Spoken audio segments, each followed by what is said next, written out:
ആരുടെ ഭാഗത്താണ് തെറ്റ്? നിങ്ങൾ തന്നെ ഒന്ന് കണ്ടിട്ട് പറയും.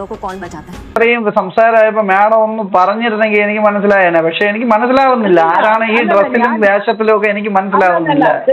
നമ്മൾ പറയുന്നതിലല്ല നീ ആരാണെന്ന്, ഞാൻ ആരാണെന്ന് അറിയാമോന്ന് ചോദിച്ചപ്പോഴും ഞാൻ ഇങ്ങനെ ആലോചിക്കുന്നു മനസ്സിൽ ആരാണെന്നുള്ളത്. ഞാനിപ്പോ നമ്മൾ ആരാണോ എന്നുള്ള കാര്യമല്ലല്ലോ. ഇപ്പൊ ഞാൻ നിങ്ങളിപ്പോ മേയറെന്നോ MLA എന്നുള്ള റെസ്പെക്ട് ഒന്നും തന്നില്ലെങ്കിൽ കുഴപ്പമില്ല. നമ്മളെ തെരഞ്ഞെടുത്ത ജനങ്ങൾ അങ്ങനെയൊന്നുമല്ല. റെസ്പെക്ട് അതിപ്പോ ഒരു പൊതുജനത്തിന് നിങ്ങളെ പോലുള്ള ഡ്രൈവർമാരാകട്ടെ അല്ലെങ്കിൽ മറ്റേതെങ്കിലും ഞങ്ങളും കൊടുക്കേണ്ട റെസ്പെക്ട് ഉണ്ട്. അതില്ലാന്ന് ഞാൻ പറയുന്നില്ല.